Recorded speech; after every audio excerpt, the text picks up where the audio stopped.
नमस्कार दोस्तों, आज मैं आप सबको ये बताने वाला हूँ कि महात्मा गांधी के नाम से चल रही योजना मनरेगा को भारतीय जनता पार्टी बंद करने वाली है। उसकी जगह पर वीबीजी रामजी योजना चालू की जाएगी। मैं इन दोनों योजनाओं के फायदे और नुकसान तो आपको बाद में बताऊंगा। पहले मैं देश की जनता से कुछ पूछना चाहता हूँ। भारतीय जनता पार्टी से तो अब कुछ पूछा नहीं जा सकता, क्योंकि आपको ये पता होगा कि ये सरकार दिन प्रतिदिन निरंकुश होती जा रही है, किसी की सुनने वाली नहीं है, करेगी तो सिर्फ और सिर्फ अपने मन की। मैं देश की जनता से पूछना चाहता हूं कि महात्मा गांधी ने देश की आज़ादी में जो लड़ाई लड़ी थी, क्या वो सिर्फ और सिर्फ कांग्रेसियों के लिए लड़ाई लड़ी गई थी? देश की जनता के लिए नहीं लड़ी गई थी? क्या महात्मा गांधी ने जो आंदोलन किया था, जो धरना दिया था, जो अनशन किया था, जेल गए थे, वो सिर्फ और सिर्फ कांग्रेसियों के लिए किया गया था? भारतीय जनता पार्टी या देश की जनता के लिए नहीं किया गया था? महात्मा गांधी के नाम से जो योजना चलाई जा रही है वो क्यों बंद की जा रही है? क्या महात्मा गांधी कांग्रेसी थे? कांग्रेस से जुड़े हुए जितने व्यक्ति हैं उनके नाम से जो योजना चल रही है बंद की जाए वो ठीक है, लेकिन महात्मा गांधी के नाम से योजना जो चल रही है बंद क्यों की जा रही है? आपको ये पता होना चाहिए कि महात्मा गांधी जी के जो पिता थे वो एक रियासत में प्रधानमंत्री के पद पर थे। महात्मा गांधी चाहते तो अपनी ज़िंदगी ऐश और आराम से गुजार सकते थे, अंग्रेज़ों के साथ भी अपनी ज़िंदगी गुजार सकते थे, लेकिन उन्होंने देश की जनता के लिए भूखा रहना और मरना सीखा। एक धोती में अपनी पूरी ज़िंदगी गुजार दी। आज महात्मा गांधी के साथ इतना बड़ा अन्याय किया जा रहा है कि उनके नाम से चल रही योजना बंद की जा रही है। क्या एक वक्त ऐसा आएगा जब महात्मा गांधी की फ़ोटो नोट से हटा दी जाएगी, किसी भारतीय जनता पार्टी के सदस्य की फ़ोटो लगा दी जाएगी, या नाथूराम गोडसे की फ़ोटो लगा दी जाएगी?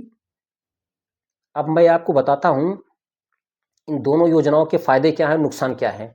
दोस्तों, ये जो मनरेगा योजना थी, इसमें आपको 100 दिन की गारंटी मिलती थी कार्य की। 90% पैसा केंद्र सरकार देता था, 10% पैसा राज्य सरकार देता था। करीब करीब 25 से 30 करोड़ जनता इससे जुड़ चुकी थी। और जो योजना स्टार्ट हो रही है अब वीजी रामजी योजना, मैं आपको बताऊं इसमें 125 दिन कार्य मिलेंगे। 25 दिन दोस्तों आपको ज़्यादा मिलेगा, लेकिन इसमें जो खेल खेला जा रहा है वो ये कि अब केंद्र सरकार सिर्फ 60% देगी, राज्य सरकार से 40% लेगी। दोस्तों, जब तक केंद्र सरकार और राज्य सरकार साथ साथ रहेंगे, एक ही पार्टी के लोग रहेंगे, तब तक तो ये योजना चलेगी। उसके बाद जब अगला अलग पार्टी होगी, राज्य सरकार की, केंद्र सरकार की अलग पार्टी, तो राज्य सरकार ये कह के पल्ला झाड़ लेगी कि हम इतना पैसा खर्च नहीं कर सकते, 40% पैसा नहीं देंगे। और एक दिन ऐसा आएगा कि जब ये योजना बंद हो जाएगी। और साथ ही साथ दोस्त, आपको ये पता होगा कि मनरेगा में 25 करोड़ जनता जुड़ चुकी है, 25 करोड़ कार्ड बन चुके हैं। अगर एक कार्ड की कीमत कम से कम मिनिमम 10 रुपये माना जाए तो 25 करोड़ कार्ड की कीमत जानते हो कितना हुआ? 250 करोड़, मतलब 300 करोड़ रुपए भारत की जनता का, हमारा आपका पैसा इसलिए पानी की तरह बहा दिया जाएगा कि कार्ड दूसरा अब लागू होगा। क्या ये पैसा इन नेताओं का है, इन पार्टियों का है? नहीं, ये हमारा और आपका पैसा है। उसके साथ साथ जो होर्डिंग लगेंगी, क्या एक होर्डिंग की कीमत सिर्फ 10 रुपये होगी? पूरे भारत में अलग अलग जगह होर्डिंग लगेंगी। इस तरह से जो खेल खेला जा रहा है, देश को विकास नहीं, देश को विकसित नहीं, देश को बर्बादी की ओर लेके जा रहा है। दोस्तों, जगह जगह पेंटिंग होंगी, टीवी पर, मोबाइल पर या रेडियो पर जो प्रचार आएंगी इनके नाम से, ये सब क्या होगा? कहाँ से पैसा आएगा? देश को बर्बादी की ओर धकेला जा रहा है। सरकार इतनी निरंकुश हो गई है, किसी की सुनने वाली नहीं है।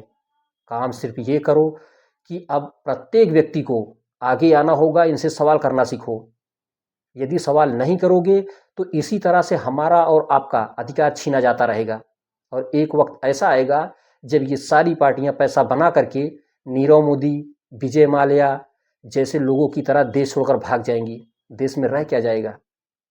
क्या हम और आप सिर्फ और सिर्फ भीख मांगकर ज़िंदगी गुजारेंगे?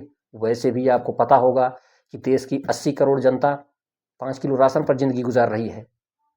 कितना और कब तक बर्दाश्त करोगे? देश को किस स्थिति में लाया जा रहा है, कोई सवाल करने को तैयार नहीं है।